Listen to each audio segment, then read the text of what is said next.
PRTC மின்சார பேருந்துகள் அடுத்த மாதம் முதல் இயக்கப்படும் என போக்குவரத்து துறை ஆணையர் தெரிவித்துள்ளார். புதுவை அரசு சாலை போக்குவரத்து கழகம் சார்பில் 63 பேருந்துகள் இயக்கப்பட்டு வருகின்றன. இந்த நிலையில் காற்று மாசுபடுவதை தவிர்க்கவும், வாகனங்களில் பெட்ரோல் டீசல் பயன்பாட்டை குறைக்கவும் மின்சார வாகனங்களை பயன்படுத்த அரசு நடவடிக்கை எடுக்கப்பட்டு வருகிறது. அதன்படி புதுச்சேரி மாநிலத்தில் பிஆர்டிசி பஸ்களை மின்சார மையமாக முடிவு செய்யப்பட்டுள்ளது.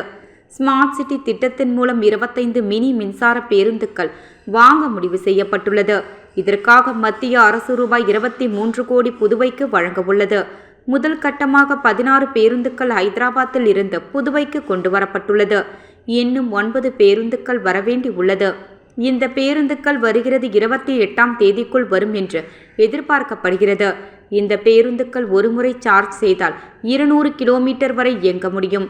இந்த பேருந்துகள் மின்சாரம் சார்ஜ் செய்யும் நிலையில் தாவரவியல் பூங்கா எதிரே அமைக்கப்பட்டு வருகிறது. இதில் சார்ஜ் செய்யும் இடம் தயார் நிலையில் உள்ளது. மேலும் பேருந்துகள் பழுது பார்க்கும் செட் அலுவலகம், டிரைவர் கண்டக்டர் ஓய்வெடுக்கும் அறைகள் அமைக்கும் பணி இறுதி கட்டத்தை எட்டியுள்ளது. இதற்கான பணிகள் இரவு பகலாக நடைபெற்று வருகிறது. இந்த பேருந்து போக்குவரத்து அடுத்த மாதம் முதல் வாரத்தில் தொடங்கப்படும் என எதிர்பார்க்கிறது. இதுகுறித்து போக்குவரத்து ஆணையர் சிவக்குமாரிடம் கேட்டபொழுது, புதுவைக்கு ஸ்மார்ட் சிட்டி திட்டத்தின் கீழ் 25 பேருந்துகள் வாங்கப்பட்டுள்ளன. அதிலும் 9 பேருந்துகள் வரவேண்டி உள்ளது. அந்த பேருந்துகள் இந்த மாத இறுதிக்குள் வந்துவிடும். இந்த புதிய மின்சார கருத்துக்கள் ஸ்மார்ட் சிட்டி திட்டத்தின் மூலம் 15 இடங்களில் கட்டப்பட்டு வரும் பேருந்து நிறுத்தங்கள் 38 8 ரீஷா ஆகியவை தயார் நிலையில் உள்ளன.